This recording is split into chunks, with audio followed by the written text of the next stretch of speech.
Hola a todos y todas, bienvenidos a WeBalloon, el programa de podcast de conversaciones con sentido.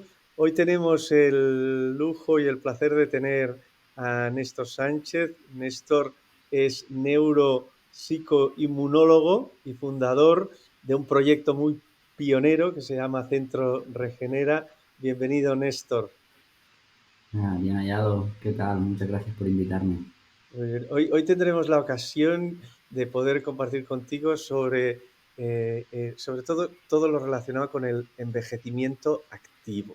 Y yo creo que la conversación será más amplia porque tomaremos temas de alimentación, de sueño, de salud, de nuevas técnicas de lo que llaman reverse aging, que es incluso ir para atrás, en vez de ir para Mm. adelante con la edad, conseguir ir para atrás. Pero antes que nada, Néstor, te quería preguntar por las tres cosas más importantes en tu vida.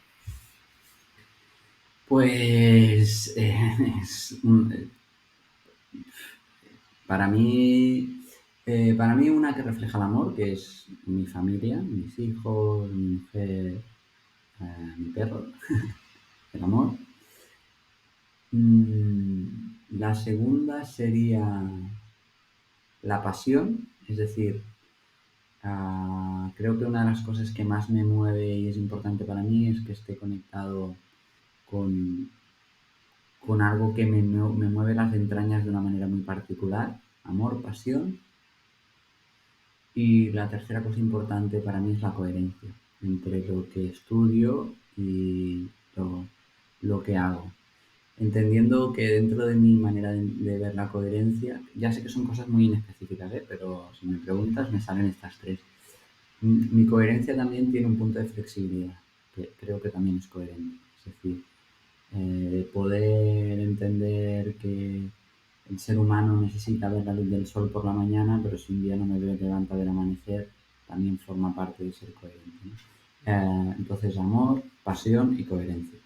Muy bien. Y entiendo que en ese amor, pasión y coherencia, un elemento central de esto es la neuropsicoinmunoendocrinología. Lo digo Sí, despacio porque sí. cuesta mucho, de las palabras, yo creo, más largas que hay en castellano, y es, yo creo, lo que defendéis de una manera muy apasionada Ujú. en el centro Regenera, y me encantaría que, para empezar, Néstor, nos contaras un poco qué es esta palabra tan complicada y de qué va exactamente este concepto.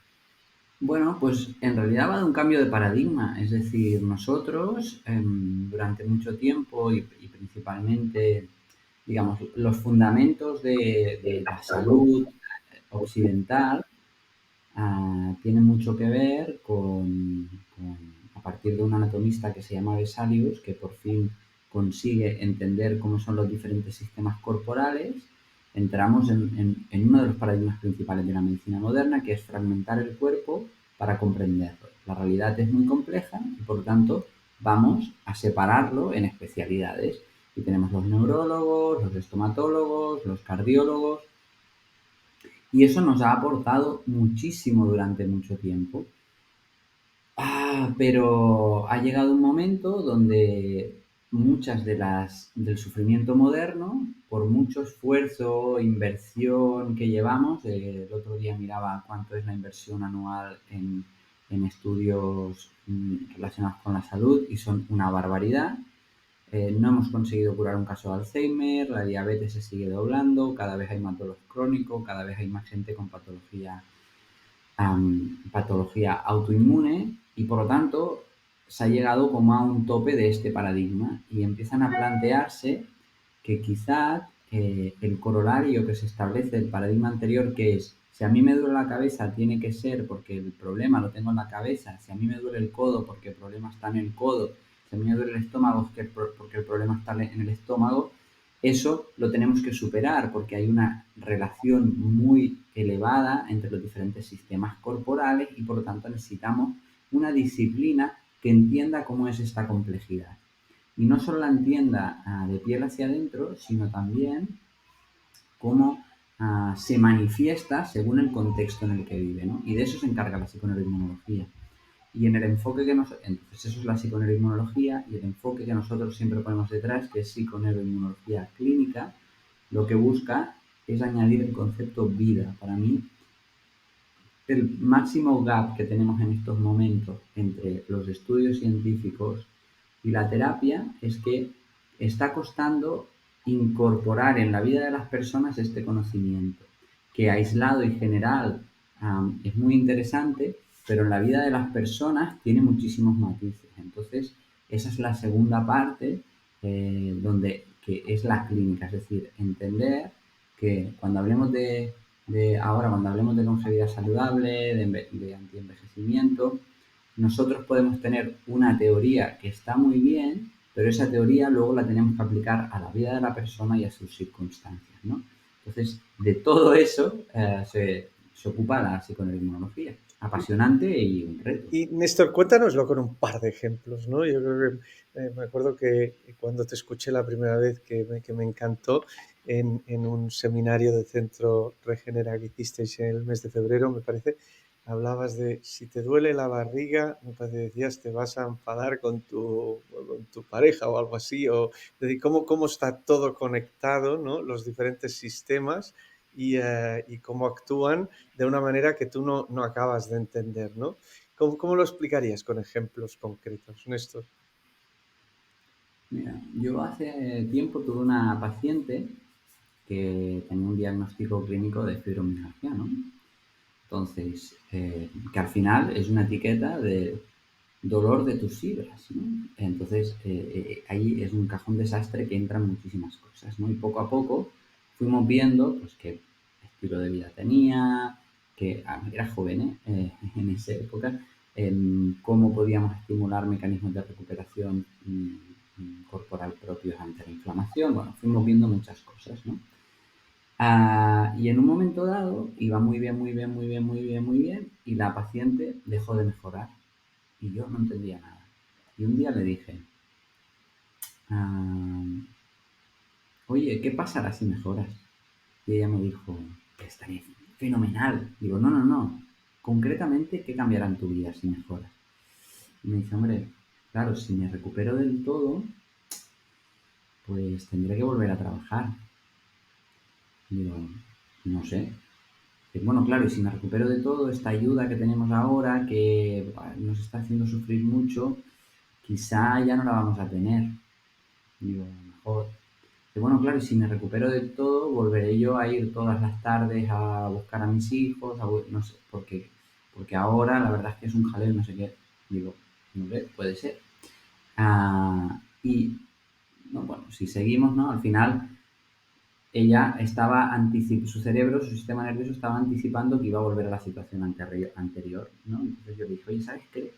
Creo que estamos mejorando muy rápido.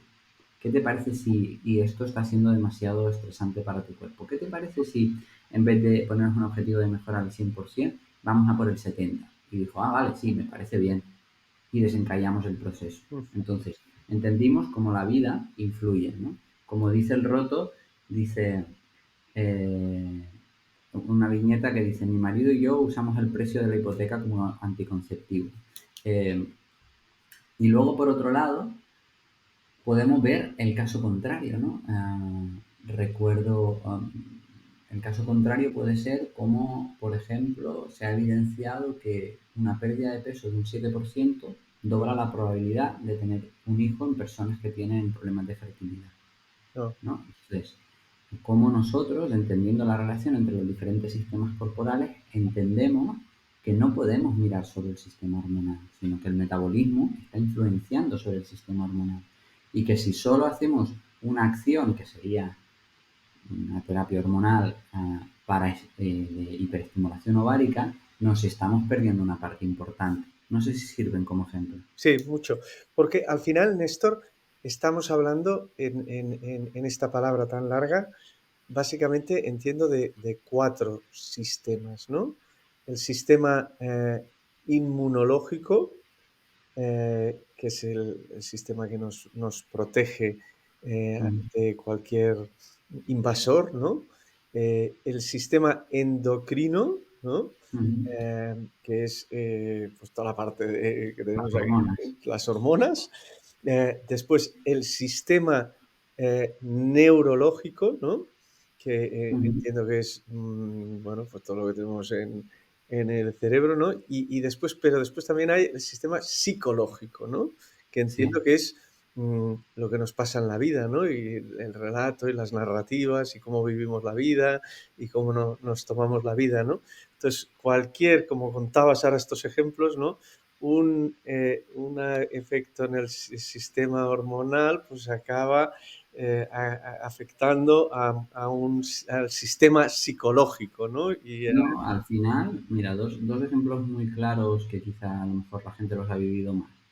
Cuando nosotros estamos resfriados, estamos tristes, no tenemos ganas de hacer cosas, em, estamos desmotivados, no queremos salir de casa. Eso se llama conducta de enfermedad. Si la aislamos de que sabemos que estamos resfriados, diríamos que estamos deprimidos. ¿Por qué? Porque el sistema inmunitario tiene la capacidad de influenciar al cerebro y decirle, tío, voy a destinar mucha energía a protegernos de un patógeno. No es un buen momento para que vayamos a explorar el mundo, para que nos relacionemos con personas. Por lo tanto, la conducta óptima en este momento es un depressive like, ¿no? Entonces, eh, es, esta relación que entendemos muy bien cuando estamos resfriados y que no nos preocupa, cuando entendemos los mecanismos, vemos que otras situaciones que generan procesos inflamatorios y que generan este diálogo entre los dos sistemas corporales más importantes, que son el cerebro y el sistema inmune, por jerarquía de prioridades vitales, es muy importante. Y también al revés, gente que es capaz, o sea, por orden de jerarquías, el cerebro es el emperador. Y es el emperador a muchísimos niveles. Es el emperador porque tiene su propia muralla china, que es la verga macroencefálica, porque no tiene almacén sino que explota la periferia, porque en situaciones de estrés es el órgano más priorizado en la distribución energética, ¿no? Solo hay que ver los ejemplos de los típicos, ejemplo quizás desafortunado, pero es muy claro. Los niños pequeños que están desnutridos, que vemos, tienen un cuerpecito pequeño y una cabeza enorme, ¿no? Es lo último que se queda sin energía, ¿no? Entonces, tiene la capacidad de cambiar tu estado corporal, el cerebro, es el único sistema mediante un cableado, es decir, instantáneamente. ¡Flash! Cambia, ¿no? Tú estás de una manera, alguien te cuenta un chiste y estás de otra manera. Te duele menos el cuerpo, ¿no? Tu cerebro hace flash. Y luego tenemos que entender que ¿quién influye sobre todo en la interpretación del mundo que hace el cerebro? Que es de lo que se ocupa, de interpretar el mundo. Mi sistema inmune, mi corazón y mi aparato digestivo. Entonces, cuando hablamos de aparato digestivo, como yo como dejo descansar a mi aparato digestivo, va a influenciar en mi conducta. Como yo me relaciono, como yo siento diferentes emociones que primero se manifiestan en el corazón, va a influenciar en mi conducta. Como yo perciba las agresiones, que es el sistema inmune, va a influenciar en mi conducta. Y todo eso es lo que nosotros tenemos que entender para que la persona vea que una enfermedad no es un castigo divino, sino que es un proceso de un diálogo entre los diferentes sistemas corporales con el contexto que vive, en el que se ha manifestado una intuición aproximada de una solución, que es la enfermedad. Y ahí, Néstor, esto que cuentas, yo creo que es muy fácil de entender, ¿no? Y además a mí me parece de sentido común, ¿no? Y entonces ahí me planteo por qué una cosa que parece tan lógica y tan coherente, lo que decías de la coherencia, ¿no? Eh, mm, ¿Por qué a día de hoy el sistema sanitario en general y el sistema de la salud pública no lo entienden? ¿Es que no hay suficiente evidencia científica en este concepto? ¿Es que el sistema de la salud se ha quedado anticuado con este sistema que decías antes de compartimentos estancos? ¿Qué está pasando para que un concepto que parece relativamente sencillo de entender no esté aún en boga de todo el sistema de salud y que sea una práctica habitual, ¿no? Porque parece un poco que esto seáis un poco secta, ¿no? O que seáis una cosa extraña, ¿no? En el sistema no parece para nada que esto a día de hoy sea la norma, ¿no? En el sistema de salud. Totalmente, ¿no? Bueno, a pesar de que, por ejemplo, cada vez más, ¿no? Porque pues, en nuestro máster un 30% de los 200, 300 alumnos anuales son médicos, ¿no? ¿Por qué? Porque ellos mismos son los primeros frustrados, ¿no? Si es que si lo pensamos, em, es algo como, es un fracaso social, es decir, gente que podríamos decir que ha invertido, gente capaz, porque no es fácil llegar a estudiar medicina, que ha invertido 11 años de su vida para poder ejercer, acaba siendo un comercial de medicamentos. ¿Por qué? Porque el paradigma actual de prescripción se basa en manejar síntomas. Vamos, en vez de tratar causas, hemos manejado síntomas. Esto tiene un contexto histórico importante que tiene que ver con que los factores de riesgos que afectan a las enfermedades del ser humano han cambiado. Durante mucho tiempo que nos moríamos de desnutrición, de falta de higiene, de espera, de falta de higiene, de muerte infantil y de infecciones. Y para eso la medicina encontró tratamientos para las causas, ¿no? Potabilizó las aguas, jabón en todas las casas, eh, eh, se inventaron estrategias médicas como puede ser la cesárea para disminuir la mortalidad infantil. Tratábamos las causas e incluso los antibióticos. Pero para el cambio de contexto que ha ocurrido en muy poco tiempo, donde vivimos en un entorno de abundancia con muchísima carencia y hay mucha diabetes, mucha obesidad, cada año disparamos más de 18.000 sustancias nuevas con capacidad de generar disrupción en nuestra biología y no las tenemos controladas. Nos hemos separado del pulso fundamental del planeta, que es el Sol. Todo eso no necesita de un tratamiento específico. Entonces es un cambio de paradigma que nos está costando asumir. A esto le sumamos de que los principales avances científicos son extremadamente caros. Sacar un solo medicamento, las 4 fases, tenéis que ver el dinero que supone. Por lo tanto, para invertir en salud muchas veces necesitamos que acabe siendo un medicamento que tengamos que prescribir para recuperar esa inversión. Y por lo tanto es muy difícil salir de un síntoma, un medicamento. Y poco a poco todo esto se está resquebrajando y y cada vez más hay más personas que dicen tenemos que generar otro tipo de enfoque, ¿no? Un enfoque, Más holístico, ¿no? Un enfoque sí, más integrativo. o más integrativo, ¿no? Sí, Néstor, ¿cómo se practica esto? Porque, claro, lo fácil es, tienes un resfriado, te doy unos sobrecitos, claro, tienes una gripe o te duele la cabeza y lo que sea, ¿no? O tienes una enfermedad y tienes el cáncer, pues oye, pues quimioterapia y radioterapia, sí. tal y cual. Entonces, ¿cómo practicas esta medicina mucho más integrativa con todos los sistemas al mismo tiempo, ¿no? Porque yo creo que el concepto se entiende muy bien, pero después Mm, cuando lo llevo a mi día a día, al final me pasan cosas, ¿no? Me pasan claro, cosas y me tienes que intentar ayudar, ¿no? Y sí. entonces en el Centro Regenera, ¿cómo hacéis esto a la práctica? ¿Cómo Bueno, conseguís todo al mismo tiempo? yo siempre digo que en un mundo plagado de soluciones, la psiconeuroinmunología ofrece respuestas. ¿Y eso qué quiere decir? Que nosotros ajá, vamos a incorporar los síntomas dentro de un proceso de anamnesis mucho más largo, donde lo que es uno de los factores más importantes y diferenciadores, vamos a destinar sobre todo el máximo número de tiempo a entender qué factores contextuales y qué mecanismos de acción están involucrados en generar los síntomas que tú tienes. Entonces, lo que vamos a buscar es acercar lo máximo el tratamiento a las causas y no tanto a los síntomas. ¿Eso qué requiere? Número uno, tiempo. Requiere conocimiento y requiere una metodología. Son cosas que en la medicina pública no se puede dar.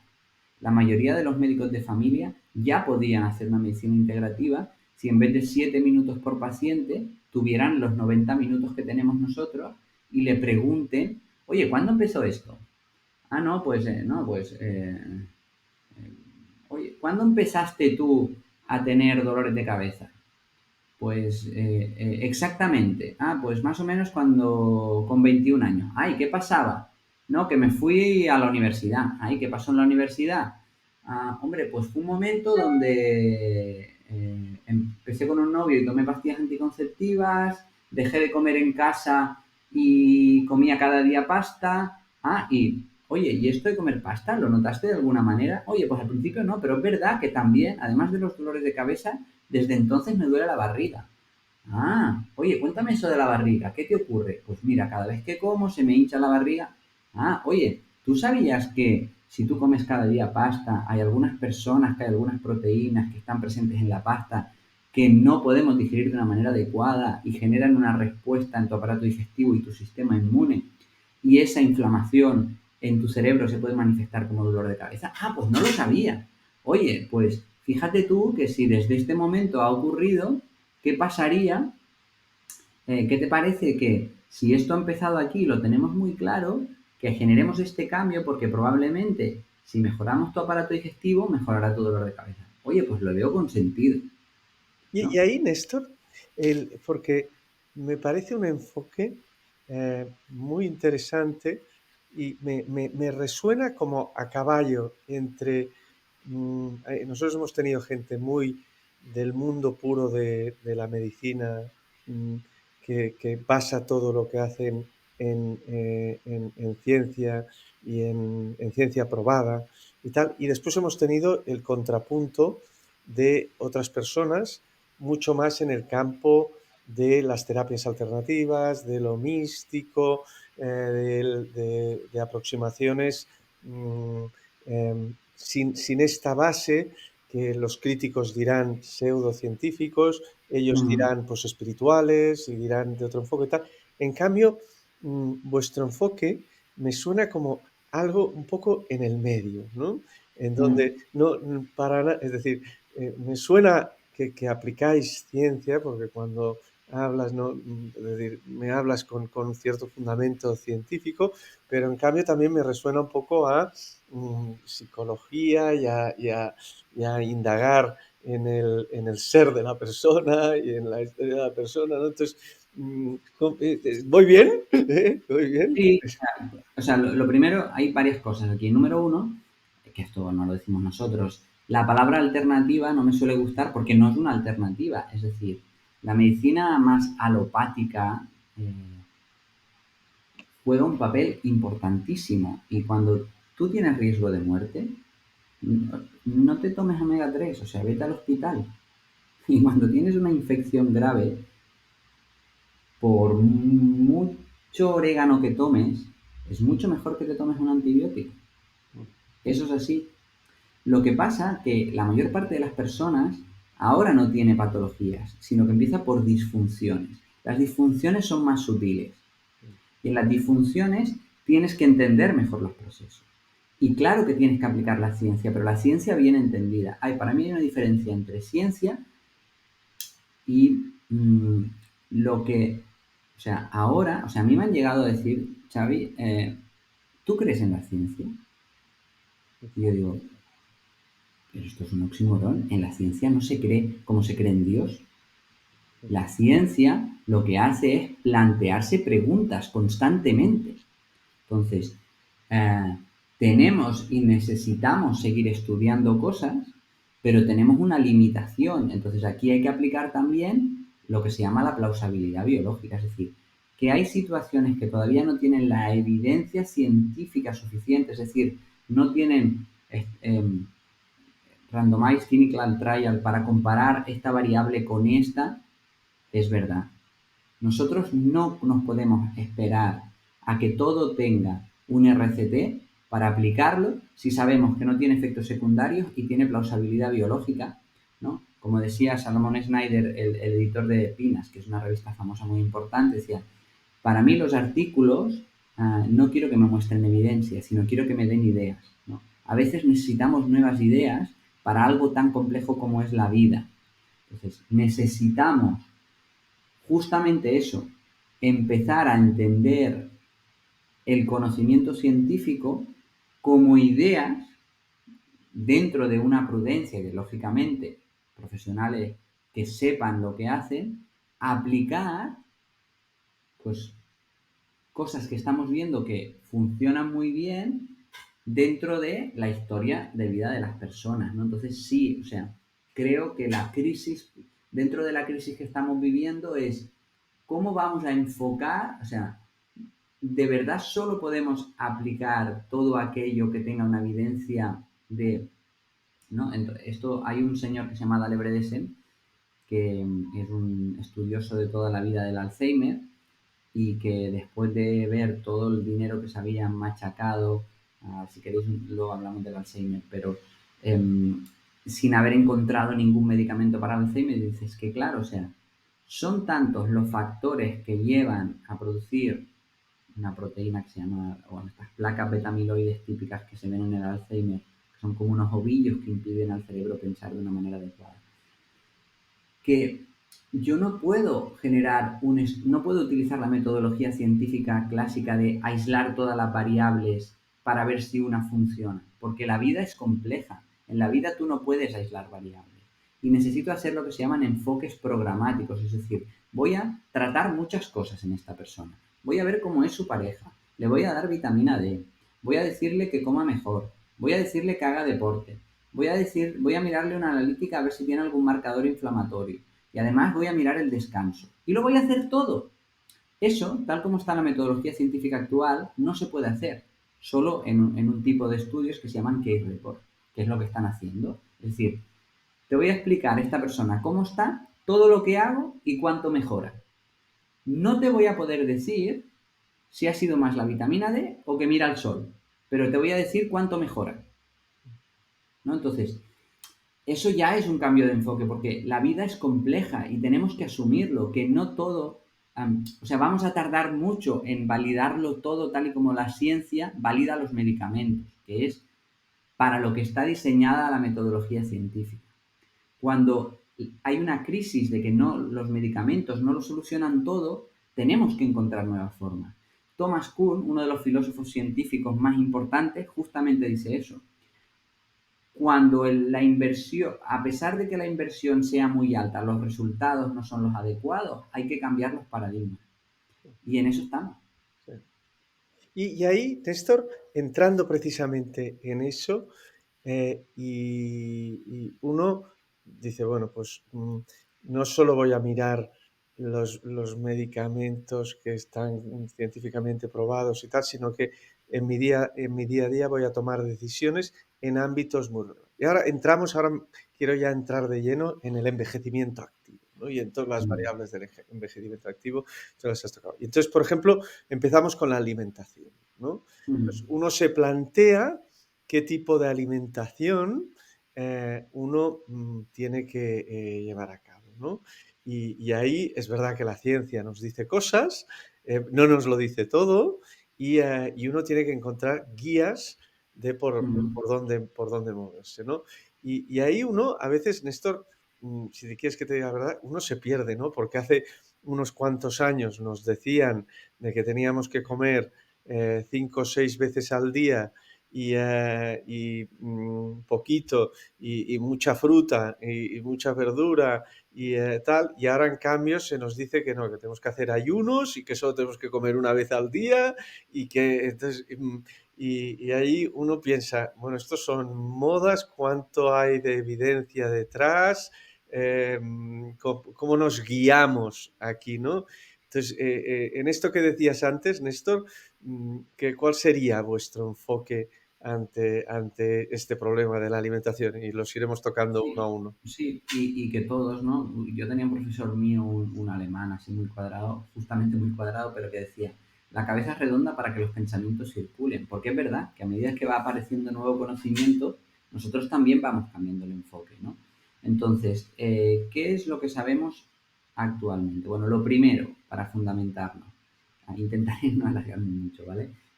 Nosotros tenemos tres tipos de enfoques básicos en cuanto a la nutrición. Podemos tocar la densidad calórica, podemos tocar la proporción de los macronutrientes, podemos tocar el número de ingestas. Son estas tres cosas y tenemos que ir moviéndonos en estas tres.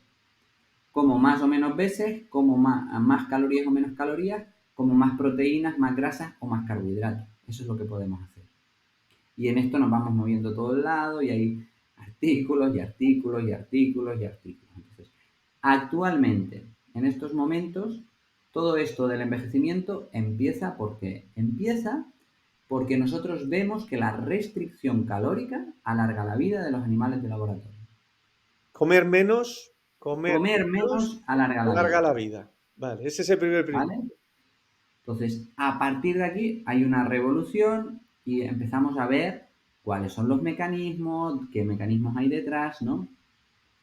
De golpe nos damos cuenta de cómo han hecho para generarle esta restricción calórica a los animales. Pues sí, a los animales, porque estamos hablando de animales de laboratorio todo el día, ¿vale? Si normalmente, Ratones, sobre todo, y sí, cosas así, ¿no? pero bueno, la restricción calórica lo hacen hasta monos. ¿No? Hasta monos han llegado y bueno, y también hay un estudio de un señor que se llama Crawford, muy famoso, que y montar, no sé si tú te acuerdas, hace muchos años montaron como un experimento que se llamaba Biosfera 2, que querían montar un pequeño planeta Tierra, salió por las noticias y todo, y unos científicos iban ahí a vivir 2 años. El experimento no salió muy bien y pasaron mucha hambre los científicos ahí dentro, ¿no?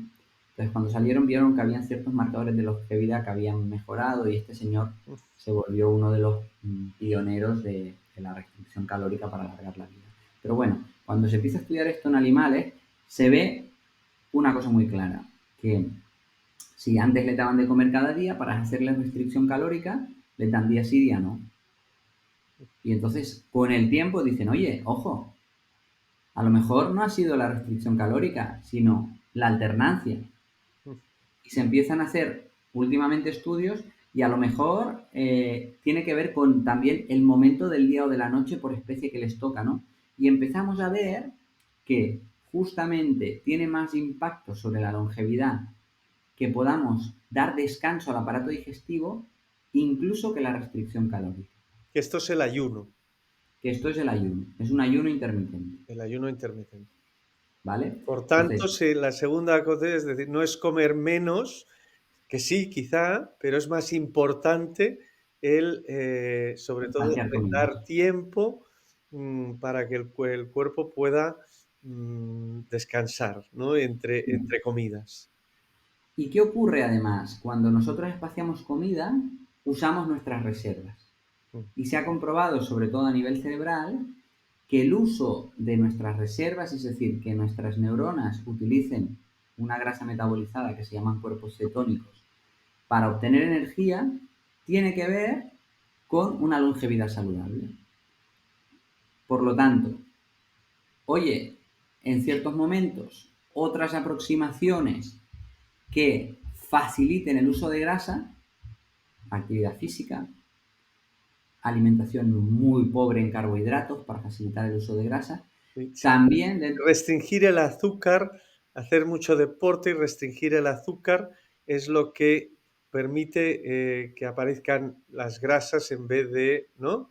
eso es, ¿no? Entonces, cuando tú miras uno de los estudios más famosos de esto, que se llama eh, The Hallmarks of Brain Aging, es decir, las señas de identidad del envejecimiento cerebral, lo que vemos es que básicamente lo que dicen es el uso de grasa como combustible, el ayuno intermitente y la actividad física. Por tropecientos mecanismos. La biología tiene esto muchas veces, que es muy redundante. Cuando algo te va bien a muchos, tiene efectos pleiotrópicos, que se llama, te va bien a muchos niveles, ¿vale? Si quieres, en cualquier momento podemos profundizar, ¿no? Entonces, Pero claramente hemos visto que eso, además, que a eso llegaremos, aumenta las reservas de una sustancia que se llama NAD, que actualmente, cuando entendemos qué es el envejecimiento, ha pasado a ser absolutamente clave, ¿no? Entonces vamos de lo macro, el estilo de vida, a lo micro, la actividad de unas enzimas que se llaman sirtuinas, que requieren un cofactor que se llama NAD. El otro gran Por tanto, Néstor, ayuno intermitente, ayuno actividad intermitente, física y, sí, y evitar los azúcares sobre todo, ¿no? sí. Alimentos con una carga glucémica elevada, no solo azúcares, sino en general, al menos pasar periodos en que restringimos los carbohidratos, es decir, los cereales, las frutas y los tubérculos. Esto es un poco contra lo que toda la vida se ha dicho de que cuando se dice no comer fruta, esto es muy disruptivo, ¿eh? Llevamos muchos años Sí, diciéndonos que la fruta es la pera marinera, ¿no? Entonces, claro, pero yo siempre digo, ¿comparado con qué? ¿No? La gente me dice, oye, pero los cereales son sanos. Digo, ¿comparado con qué? Comparado con morirte de hambre, oye, es sanísimo. Pero comparado en el momento en el que podemos elegir según el contexto, sabemos ahora que tener periodos que no ocurra, y además tiene todo el sentido, al menos aquí, en el lugar donde nos encontramos, es extremadamente nuevo que nosotros podamos comer un plátano en pleno mes de diciembre. ¿Qué fruta hay en diciembre? Naranja, poca cosa. Entonces, si nosotros, porque además hemos sido tan osados de pensar que vivir en un contexto no nos va a influenciar ni nos prepara para los alimentos que tenemos que tomar. No es lo mismo vivir en el Ecuador que vivir en Papúa Nueva Guinea, que vivir en Barcelona. Entonces, si yo como los alimentos que la temperatura me da y además soy capaz de recibir estos estímulos de la temperatura, mi cuerpo lo va a gestionar mucho mejor. Y en eso estamos ahora. El otro día publicaba un artículo de cómo la respuesta corporal de una naranja no es la misma cuando la naranja es de temporada que cuando no lo es. Es muy bestia. Y ese es el otro factor que nos queda, que es la regulación de los ritmos circadianos. Y para mí, mmm, la gran revolución que viene a nivel de envejecimiento y salud, ¿no? Esto ya es una revolución que, Néstor, la regulación de los ritmos circadianos, ¿cómo lo o contarías? sea, básicamente Eh, circadiano viene de ritmos que se acercan al día, ¿no? Nuestro cuerpo reserva momentos del día o de la noche para una función u otra, de manera que podamos responder de manera predictiva y no reactiva a lo que ocurre. Hay momentos donde el cuerpo cree que va a llegar comida. Hay momentos que es donde vamos a reparar la musculatura. Hay momentos donde vamos a desintoxicar. Hay momentos donde vamos a generar líbido. No todo durante todo el día tenemos la misma libido. mm, Entonces, cuando yo hago una conjunción entre lo que mi fisiología espera de mí por el momento del día que estamos y mi conducta, todo funciona de manera diferente. De hecho, incluso nosotros más o menos anticipamos que tenemos una ventana de ingestas de entre 10 y 12 horas, que es lo que dura la luz solar, ¿vale? Restringir la ingesta a ese nivel es un tipo de ayuno intermitente que se llama time restricted feeding, ¿no? Pues, ¿Estos son 16 horas o no, 14? son 10-12 horas solo. 10-12 horas solo. Sí.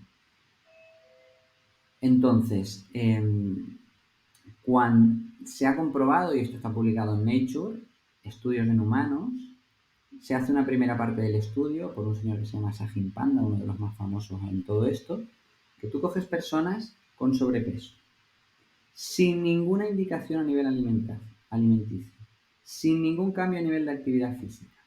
Si su ventana de ingesta es de 15 horas, se la restringes a 12 horas y que coincida con la luz solar, y hay una pérdida significativa de peso, una regulación del hambre mejor, una mejor energía a lo largo del día y una mejor satisfacción en el sueño. ¿Por qué? Porque sincroniza estos ritmos circadianos. Así de fuertes. Entonces, em, a nivel de longevidad es muy importante porque a nivel micro, las estrellas de la longevidad, que son unas enzimas que se llaman sirtuinas, actúan de manera circadiana y son muy influenciadas por la luz del sol.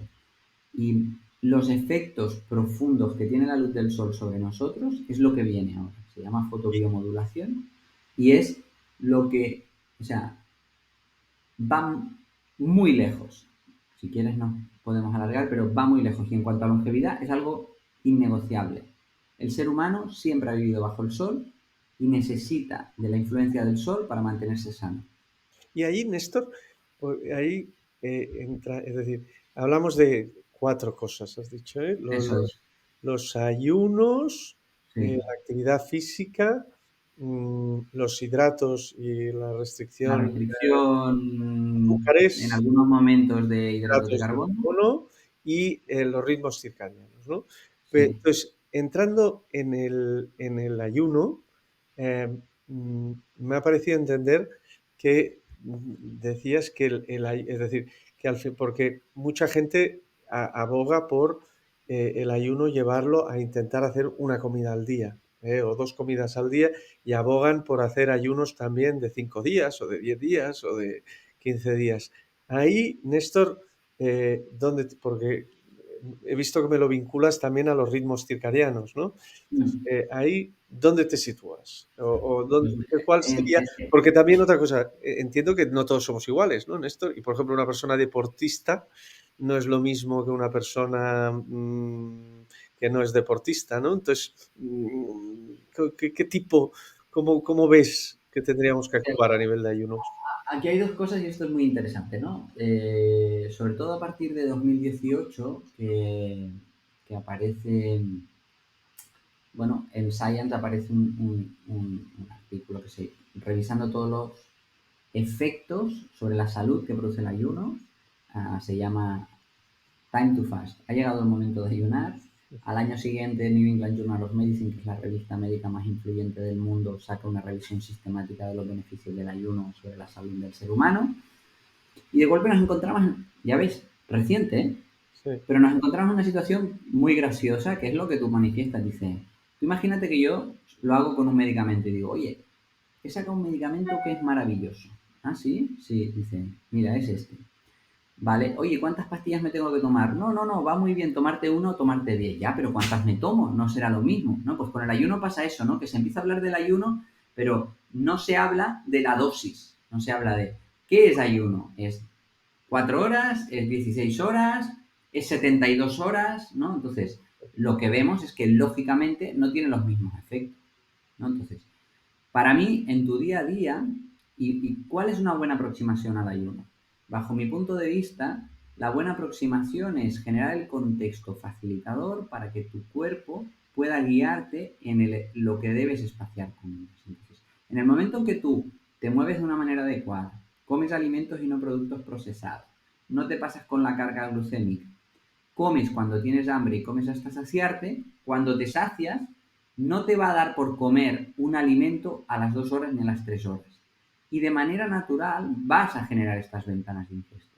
Y esto es lo que llevamos a nuestro día a día, ¿no? Es lo típico de que tú vas a casa de tu madre, ella ya sabe que tú comes sano y te prepara, yo no sé, un chuletón con verduras y patatas al horno. Y tú te lo comes y te quedas súper saciado.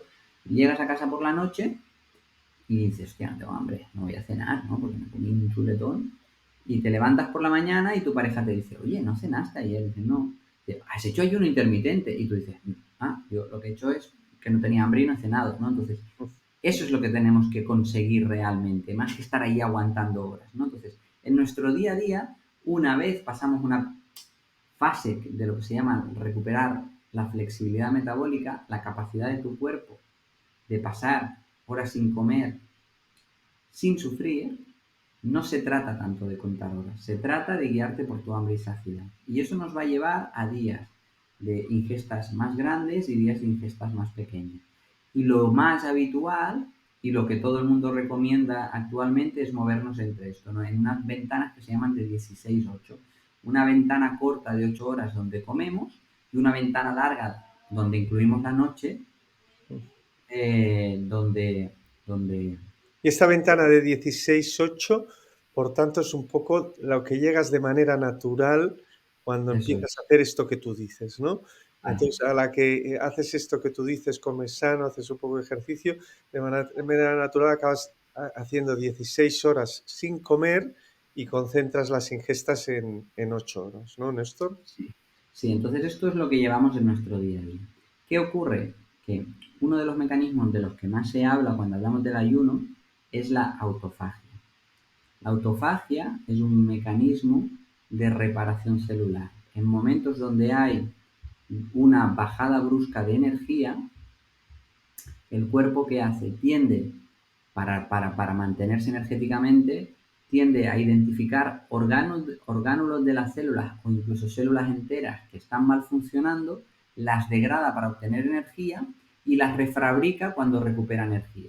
¿Vale? Y esto es Entonces, lo que se produce en el ayuno, durante el eso es lo ayuno. que se produce. Esto es uno de los efectos asociados a longevidad más importante, que se llama autofagia, ¿no? Cuando hay el estudio más importante y que da el pistoletazo de salida al estudio del envejecimiento, que se llama Las señas de identidad del envejecimiento, que es de López Otín, un investigador español, como primer autor.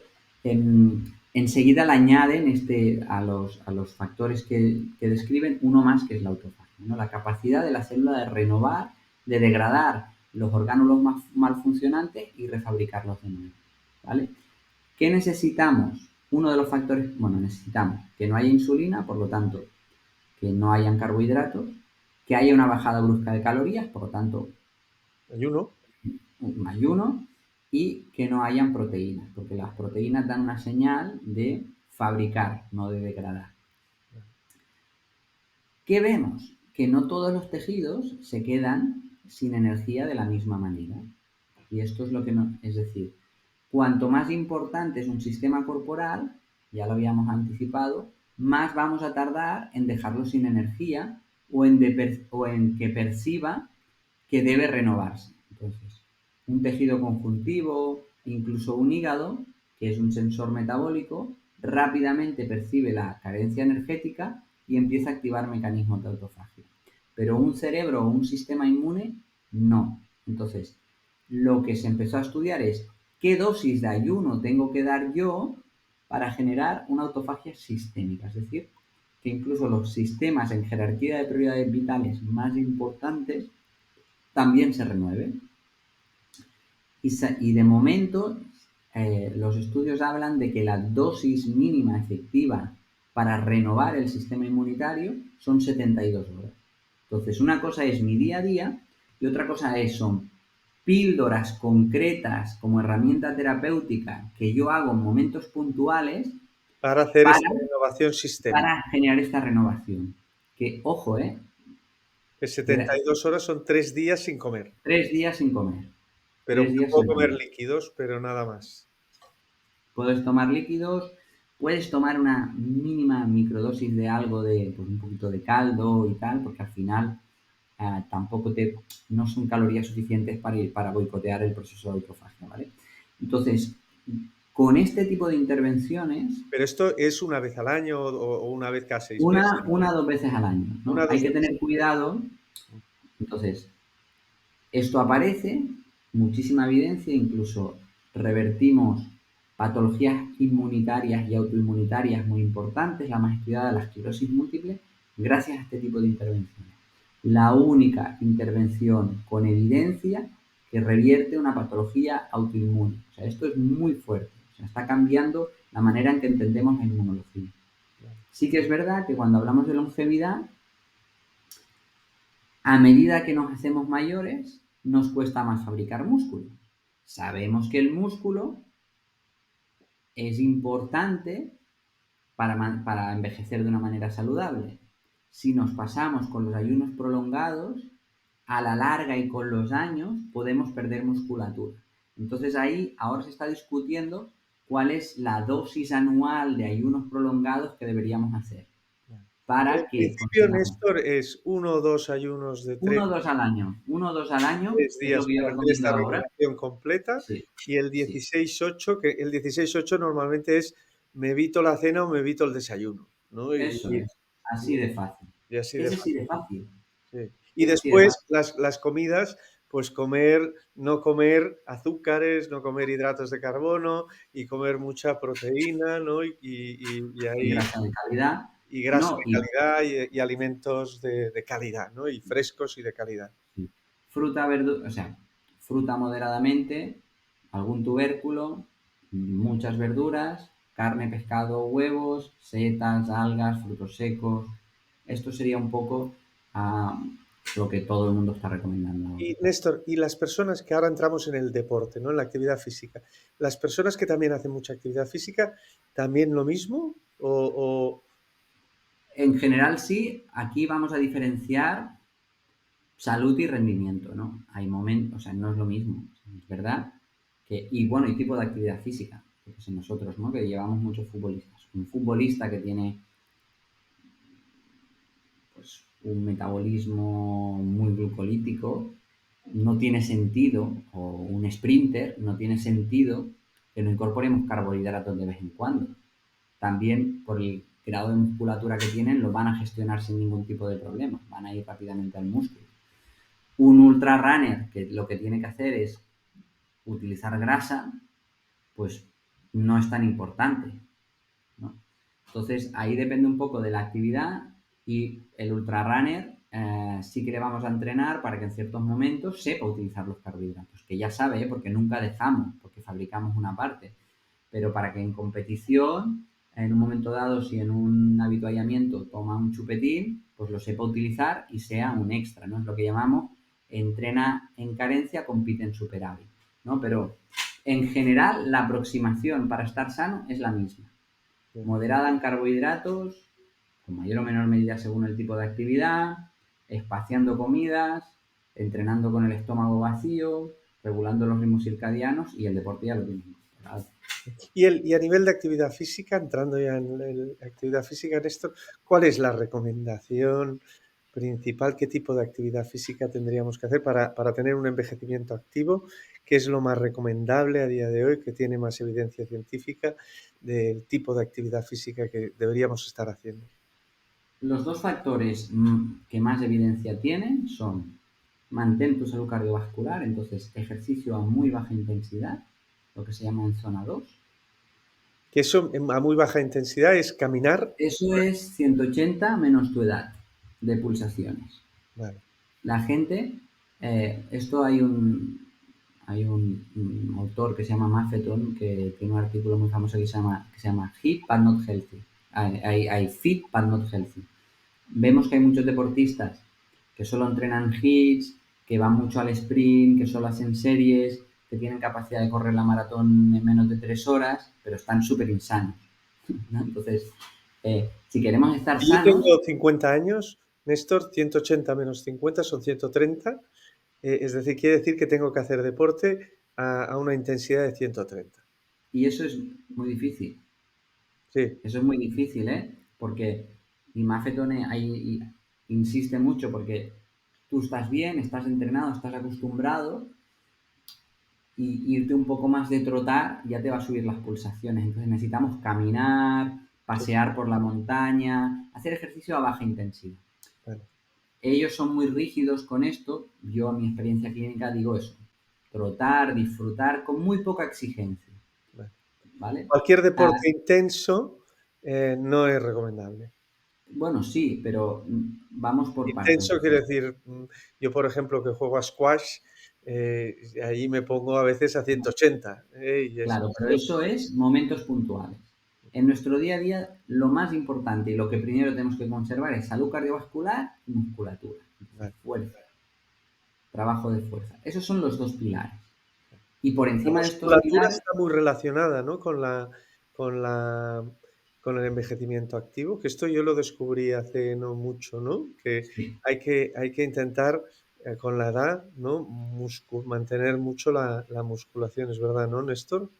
eso es, ¿no? Todos los estudios nos dicen que es un factor protector de toda la patología, del envejecimiento enfermo, digamos, ¿no? Entonces, Esto, los viejecitos, los que empezamos a ser viejecitos, esto es un poco, es decir, el viejo que está de 60 años haciendo pesas, se hace como un poco extraño, ¿no? Pero verdaderamente hay una influencia importante de la musculación con el envejecimiento. ¿No? sí, de mantener tu proporción muscular y eso necesita estímulo y suficientes proteínas.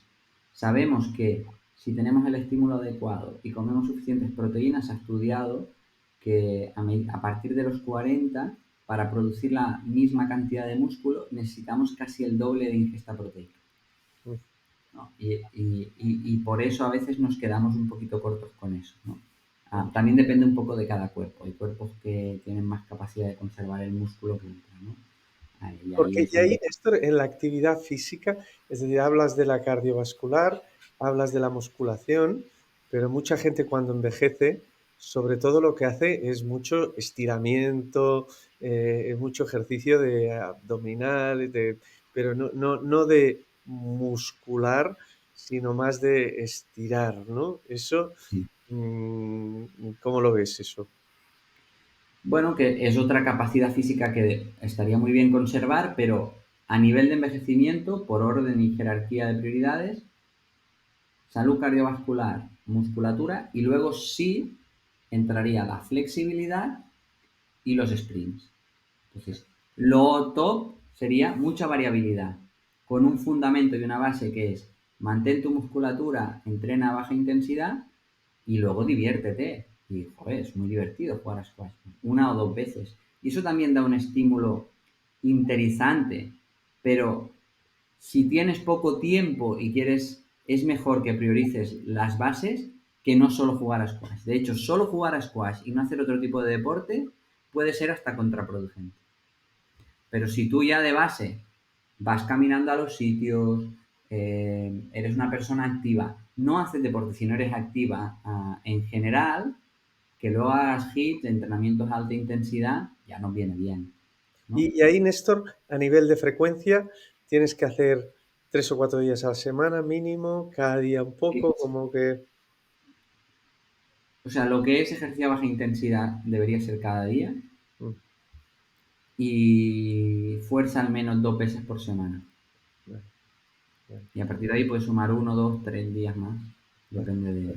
Néstor, el sueño, el tercer gran factor, ¿eh? Hablamos de la alimentación, Sí. del deporte y del el sueño. ¿Qué consejos son importantes en relación al sueño y cómo de importante es el sueño para el envejecimiento? El sueño, todas las cosas, sería, o sea, nos quedaríamos, no te lo puedes ni imaginar, todas las cosas que ocurren durante el sueño. Principalmente es cuando el sistema inmune, sobre todo en la primera parte de la noche, más activo está, por eso a todo el mundo le sube la fiebre por la noche. Y cuando el sistema inmune está activo es cuando tu cerebro se desintoxica y se repara. Y en el sueño también es cuando el cerebro integra aprendizajes y encuentra soluciones a los problemas emocionales que han ocurrido durante el día. Entonces se desintoxica, se repara y integra aprendizajes y encuentra soluciones, ¿no? Entonces es absolutamente vital. De hecho, ¿no? Si nos lo planteamos, o es muy importante o es el fracaso evolutivo más grande que hemos encontrado, ¿no? Un tercio de nuestro día nos lo pasamos durmiendo, ¿no? Entonces, o sirve para algo muy importante o que ha hecho la evolución para facilitarlo tanto en todas las especies, ¿no? Y bueno, la respuesta es que es muy importante. Es un factor protector de todas las patologías del envejecimiento. Entonces, ¿qué factores son los más importantes? Tener una buena noche empieza por la mañana y empieza con que tu cerebro se dé cuenta de que ha iniciado el día, que se pone en modo on. Esto es muy importante. Exponerte a la luz del sol sin estar detrás de un cristal, y cuando dices detrás de un cristal es también sin gafas, si utilizas gafas, 5 o 10 minutos cuando te levantas. Esto es súper importante. Lo segundo es, aproximadamente una hora antes de irte a dormir, deberías no exponerte a luces que nos confunden, principalmente luz azul, pantallas de móvil, de ordenador, de iPad, de tele, incluso las luces frías que tenemos en la habitación. Esos son los factores que tienen que ver con, es decir, para producir el sueño necesitamos un componente circadiano, que es lo que acabamos de hablar, y lo que se llama un componente homeostático. El componente circadiano nos dice es el momento de dormir, el componente homeostático nos dice estamos suficientemente cansados para dormir. Lo que va a boicotear el componente homeostático es demasiado estrés. Llegar con demasiada adrenalina a la noche. Entonces ese sería el segundo gran factor que deberíamos controlar. Y para cada una de las cosas tenemos ciertas estrategias. Y el tercer factor a tener en cuenta, así a nivel general del sueño, es empezar a contarlo por ciclos y no por horas. Lo que vemos es que a nivel de salud corporal tenemos lo que se llaman ritmos circadianos, es decir, ritmos que se acercan a un día, y muchas cosas ocurren en ritmos ultradianos, es decir, más pequeños de un día, ¿no? Como puede ser los ciclos de sueño. Cada ciclo de sueño ocupa 90 minutos. Por lo tanto, si yo empiezo a dormir en ciclos, voy a permitir una mayor fisiología y despertarme cuando acabe un ciclo que no cuando me despierto entre ciclos. Todos lo habéis vivido esto, ¿no? Yo me despierto a las 5 de la mañana, que se me acaba un ciclo y estoy completamente vital y digo, pues que ahora me iría a correr. Pero dices, oye, no, que es pronto, me voy a dormir. Duermo media hora más, 3/4 de hora, me vuelvo a despertar y estoy reventado, ¿no? Has bajado a mitad de un ciclo, ¿no? Entonces, lo ideal es que duermas entre 4 y 6 ciclos, es decir, entre 6 horas, 7 horas y media y 9 horas. La mayor parte de la gente duerme 5 ciclos. Hay personas que solo necesitan 4, es decir, 6 horas, pero eso sería lo mínimo. Menos de 6 horas es probabilidad de deterioro cognitivo en la edad adulta disparada. Y hay algunas personas que necesitan 9 horas. Entonces, eso es lo que nos tendríamos que mover. Bueno. Porque en estos ciclos uno pasa como 4 fases, ¿no? Sueño ligero, sueño medio, sueño profundo, y hay una fase que es la fase REM, ¿no? Y Eso al es. principio es pequeñita en los primeros ciclos y hacia el final, ¿no? Eso es. Se hace mayor, ¿no? Eso quiere decir, Néstor, que si dormimos 4 o 5 horas, no dejamos igual que la fase REM, ¿no? O sea, toda esta parte que hablabas de los aprendizajes, ¿no? Y de la parte más emocional, ¿no? El cuerpo se repara al principio y quizá las emociones las hace más hacia el final. ¿Es así esto? Es así, o sea, dentro de cada ciclo tenemos una fase no REM y una fase REM. En la fase no REM, el sistema inmune toma el control, el cerebro se apaga. En ese momento, el cerebro se está regenerando y el sistema inmune está reparando el cuerpo, ¿vale? Primera parte de la noche. Si yo me voy a dormir muy tarde, aunque duerma las horas, voy a tener menos reparación, ¿vale? ¿Y qué voy a notar? Que mi cerebro no ha descansado. Problemas en la fase no REM. A medida que va avanzando la noche, la fase no REM se acorta y la fase REM se hace más larga dentro de esos 90 minutos. ¿Qué ocurre en esa fase? Es la fase onírica, sueño. Como sueño y el cerebro está metabólicamente muy activo, el tono muscular se desconecta. Es decir, es el único momento del día entendido como 24 horas, en que yo no tengo tono muscular. Por tanto, es donde mi musculatura realmente más descansa. Si yo me levanto con una sensación de que me han metido de palos en el cuerpo, poca recuperación corporal, es porque estás teniendo problemas en la fase REM. Normalmente, ¿eh? Entonces, ¿qué ocurre en esta fase REM? En esta fase REM, el cerebro integra conocimientos, por ejemplo, hablando de deportistas, el aprendizaje de un gesto técnico, la integración de un gesto técnico, por ejemplo, un tenista que quiera sacar, está aprendiendo saque, a un baloncestista que esté mejorando su tiro, ocurre a partir de las 6 horas de sueño. Entonces, si tú estás entrenando saque y duermes menos de 6 horas, eres muchísimo menos eficiente en integrar el aprendizaje del día, porque el aprendizaje motriz es el último de todo. Por lo tanto, integro aprendizajes y ahí también encuentro soluciones emocionales a mis problemas, ¿no? Lo de consultarlo con la almohada, lo de los típicos me levanto por la mañana y veo las cosas de otra manera, es porque ha hecho la fase REM. Si yo acorto mucho y duermo menos de 6 horas, voy a tener mucha menos fase REM. ¿Cuál es el otro gran boicoteador de la fase REM? El alcohol. Muchas personas que antes de ir a dormir toman alcohol en momentos de problemas emocionales. Fíjate, tengo un problema y tomo alcohol porque tengo un problema emocional y no lo soluciono porque tomo alcohol. Y los que toman, entrando un poco en esta parte de los tóxicos, ¿no? Y el tomo alcohol, las drogas. Por la noche hay mucha gente que toma benzodiazepinas, ¿no? Porque hay todo el tema de que no duermo bien y un poco lo que decíamos antes de la medicina clásica, que entonces te recomiendo pues las benzodiazepinas, ¿no? Se llama, Sí, o este tipo de medicamentos. Muchas veces también que la gente toma alcohol para divertirse, ¿eh? No siempre sí, sí, sí, para tanto, totalmente. porque entonces, claro, oye, y tampoco se trata, ¿no?, de ir por la vida siendo una persona perfecta, ¿no? Y uno también se quiere Cuando divertir. hablaba de coherencia, la felicidad, la flexibilidad hablaba de eso. Claro que sí.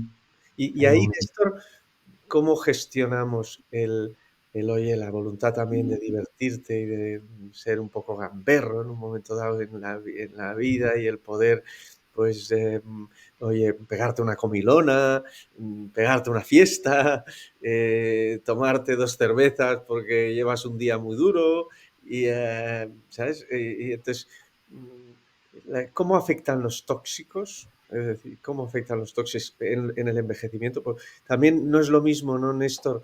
El drogadicto o el alcohólico o yo qué sé, el gordo que come como una bestia y que en el de esto, que el pegarte una fiesta puntualmente, claro, una cosa es puntualmente, una cosa es cada fin de semana, por decir, ¿no? Pero Sí, después durante totalmente. la semana dejas descansar al cuerpo y entonces vuelves otra vez el fin de semana o te pegas una comilona pero después comes sano durante la semana. Entonces, estos abusos no continuados, que ya sabemos que los abusos continuados son terribles, ¿no? Y el alcohólico va a durar poco en el mundo y el tal. Pero, ¿cómo afecta los abusos moderados de tóxicos? ¿Hasta qué punto sobre todo relacionado con el envejecimiento activo, ¿no? Es evidente que lo mejor es no tomar nada de tóxicos y, oye, y comer ensaladita y fruta cada día y tal, pero ¿hasta qué punto nos podemos permitir los abusos y cómo nos afectan en el envejecimiento activo? O sea, aquí habría tantos matices. Vamos primero a, fíjate, cómo está tu cuerpo para recibir esos tóxicos, ¿vale? Hay un estudio muy interesante que se hace con mercurio, es un tóxico muy importante. Entonces miran marcadores de salud de una célula. Si nosotros hemos estimulado esa célula para que tenga pues, protectores de tóxicos importantes, el mercurio funciona como un efecto hormético, es decir, después de exponerlo a ese estímulo tóxico, la célula ha generado todavía más mecanismos de protección. El- la mayor parte de las plantas son venenos para nosotros. Esto lo dice un biólogo muy famoso que se llama Mark Manson. Venenos a los que nos hemos adaptado y que generan un estímulo hormético. El cuerpo, ante ese tóxico, genera una respuesta masiva de protección que nos viene bien, ¿no? Entonces, cuanto más tú en tu día a día seas feliz, seas coherente, comas bien, mejor te va a generar, te va a hacer, más bien te va a, o sea, más bien no, pero más bien te va a sentar, pues el día que lo saltas. Segundo, si tú, para no tomar tóxicos, lo que haces es transformarte en un ermitaño, no salgo, no tengo relaciones relaciones sociales, no estoy contento, que sepas que todo esto son marcadores importantísimos para un envejecimiento saludable.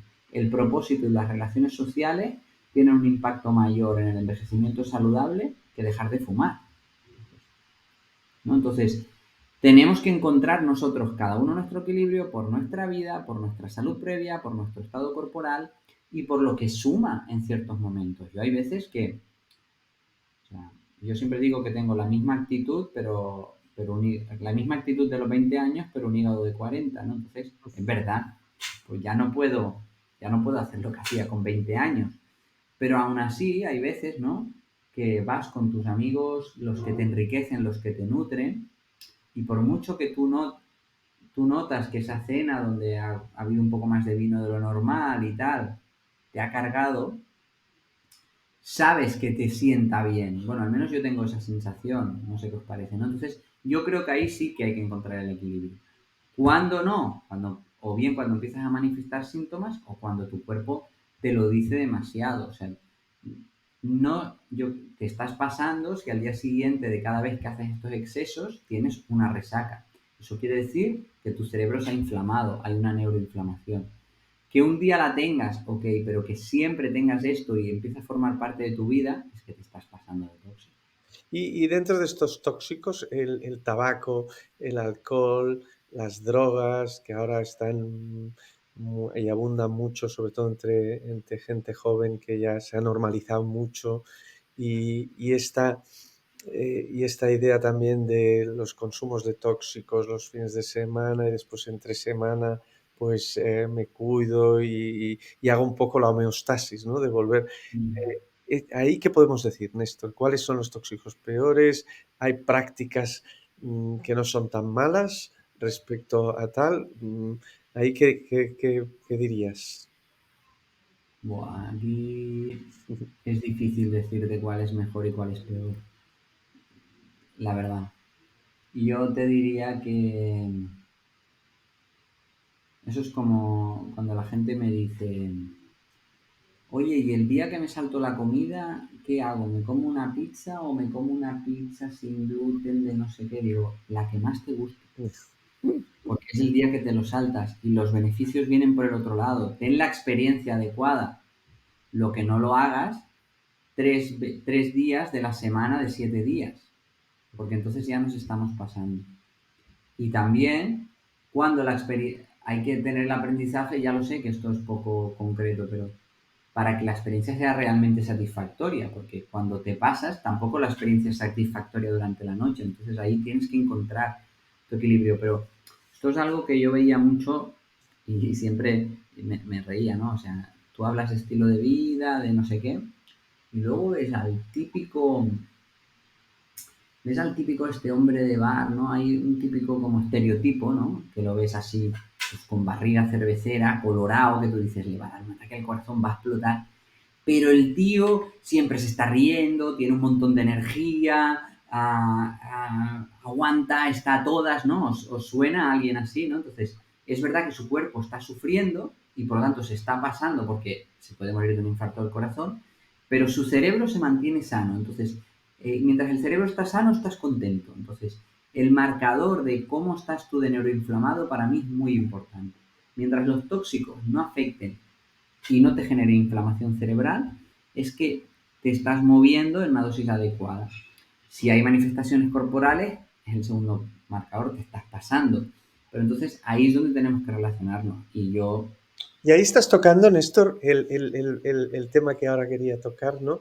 Porque hemos tocado los ayunos y la alimentación, el deporte, hemos tocado el sueño, hemos tocado los tóxicos, y ahora hablabas también un poco de esa persona que es alegre, vital y natural y que no tiene estrés, ¿no? Que es el estrés como un factor también clave de muchas veces, mucha gente que hace muy bien estas cuatro cosas anteriores y en cambio enferma muy a menudo porque no lleva una vida, es decir, quizá en el autoconocimiento y en saber gestionar bien sus emociones y su vida y sus narrativas y cómo está en el mundo, ¿no? Y ahí esa parte también, Néstor, es muy importante, ¿no? También. Sí, sí, el ritmo de vida, o sea, nunca en la historia de la humanidad hemos llevado el ritmo de vida que llevamos actualmente. Es una locura. Durante el 95% de las generaciones humanas, el máximo tiempo que destinábamos a procurarnos sustento era de 4 horas. Entonces, Y el resto eh, descansábamos, y el resto el, descansábamos. el resto, vigilar las nubes. Sí, sí. O sea, que Entonces, ahora claro, vamos todos acelerados. Y eso en sí. la salud es terrible, ¿no? Y en el envejecimiento también, ¿no? Lo que pasa es que también, Néstor, yo también veo que en los jubilados, aquellos jubilados también que se quedan parados, respecto a aquellos jubilados que se mantienen activos y que están inquietos y con un montón de Bueno, actividades y tal, los activos duran más que los que se paran, ¿no? 100%. Uno de los factores o sea, más impactantes a nivel de longevidad y no solo longevidad saludable, sino llegar lejos, es propósito. Si tú mantienes un propósito, es que es uno de los que está más estudiado. Entonces, cuando tú te jubilas y no tienes nada que hacer, estás sentenciado. Aunque sea un propósito de tu día, por ejemplo, la mujer más longeva del mundo, que por cierto fumaba, ah, ah, ¿no? ¿Sabes esta anécdota? Creo que la dije en la ponencia, ¿no? Le dijeron, cuando le hacía una entrevista, 116 años, le decían, oye, pero nunca le han dicho que fumar es malo para la salud. Dice, sí, me lo han dicho 4 médicos, pero todos están muertos. Dice, no, ella, una de las cosas que tenía era, su día a día sabía que había unas cosas que eran innegociables. Me levanto por la mañana y me tomo un té viendo salir el sol y rezo. Eh, hago unos ejercicios míos que no sé qué, cuido mis flores, ¿no? Tenía un propósito, aunque sea de día, ¿no? Otro tipo de propósitos es, yo quiero conseguir esto, quiero aprender esto, ¿no? Los propósitos son importantísimos, pero el propósito no puede significar un ritmo de vida o unas líneas de pensamiento extremas como las que tenemos ahora, ¿no? Que tienen que ver con, sobre todo, vivir dos vidas a la vez, ¿no? Esto es lo que más nos estresa, el multitasking, el estar haciendo una cosa y tener otras 3 o 4 que están ocurriendo a la misma vez, ¿no? Entonces, esto en la naturaleza solo ocurre en territorios hostiles, cuando yo estoy en un lugar que no conozco y tengo que vigilar que no haya una competencia que esté con mi pareja, que no venga un depredador, dónde está mi descendencia, ¿no? Entonces, lo que nosotros pensamos que es una virtud de la sociedad moderna, que es el multitasking, que es o sea, genera un tipo de actividad cerebral muy desgastante. Y por eso Néstor, aparecen técnicas para controlarlo, como mindfulness, bla, bla, bla, pero que es una respuesta reactiva al modelo de sociedad que hemos montado ahora, donde es hiperestímulo constante. Néstor, que estamos ya con justitos de tiempo Sí. y quiero tocar a fondo un tema, aunque sean 5 o 10 minutos máximo. Pero porque hemos tocado, Néstor, todos los temas tradicionales del Mm. envejecimiento, ¿no? El comer bien, el hacer deporte y ejercicio físico, el dormir bien, el estrés, los tóxicos.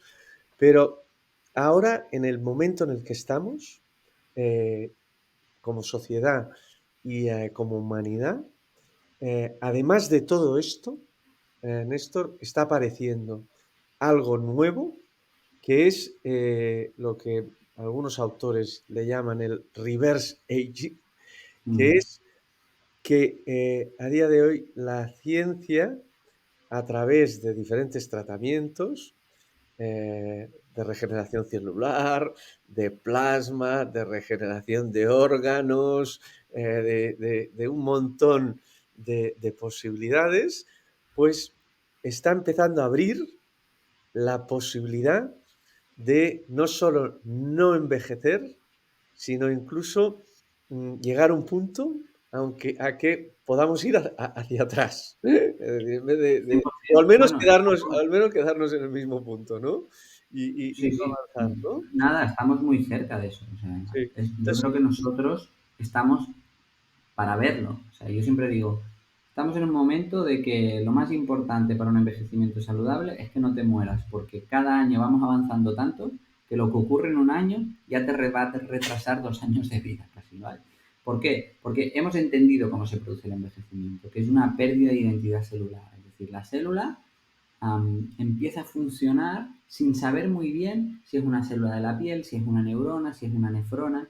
Cuando nosotros entendemos que eso es lo que está detrás de todas las señas de identidad del envejecimiento, sabemos a qué atacar. Y por lo tanto podemos actuar con el envejecimiento como si fuera una enfermedad. A partir de aquí se han descubierto diferentes factores, al descubridor de esto ahora se le llaman Yanamaka factors, que son capaces de inducir en la célula un retroceso de esta confusión en su identidad que ha llevado y llevarla a su configuración inicial. Y con esto ya se ha conseguido, por ejemplo, volver ratones que se han vuelto ciegos por envejecimiento que vuelvan a ver.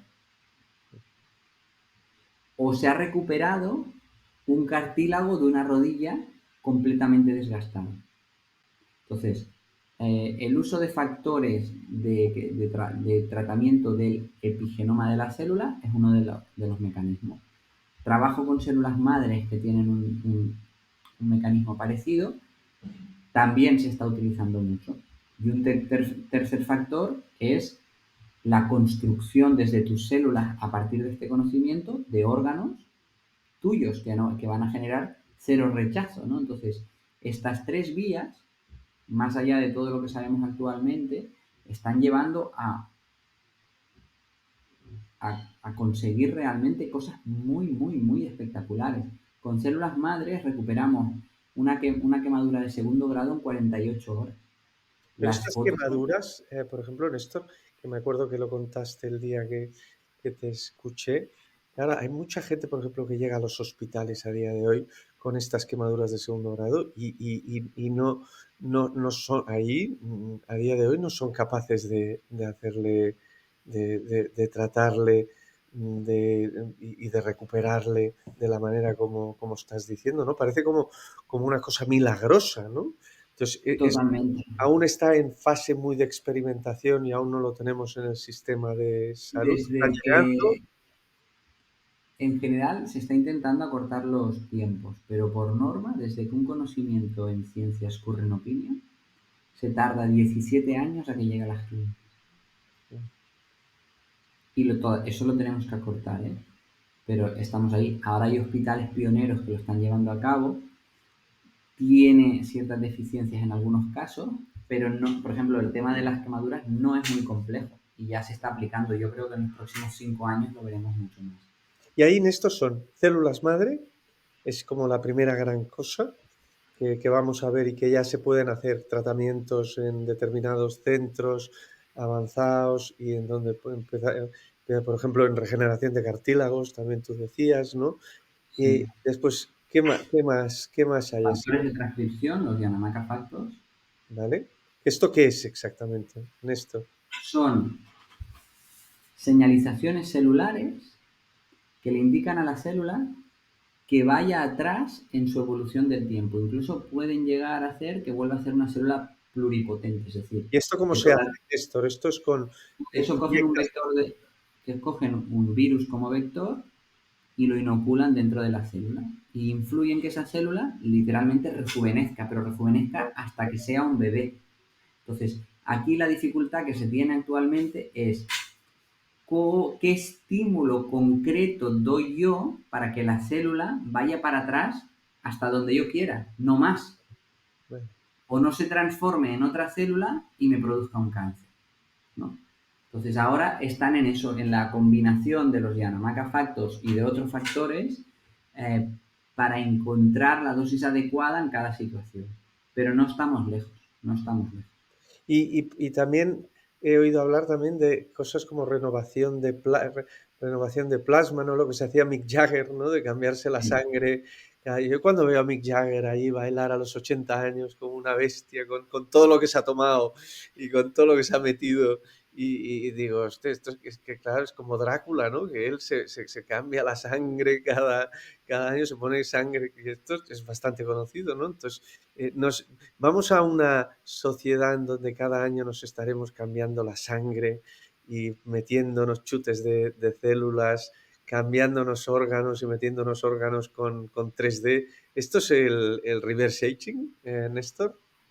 Esto es una de las posibilidades, es una de las distopias que nos podemos encontrar y que va a generar nuestros propios, que tenemos que empezar a plantearnos, porque no estamos lejos. O sea, los popes de antienvejecimiento hablan de 10, 20 años.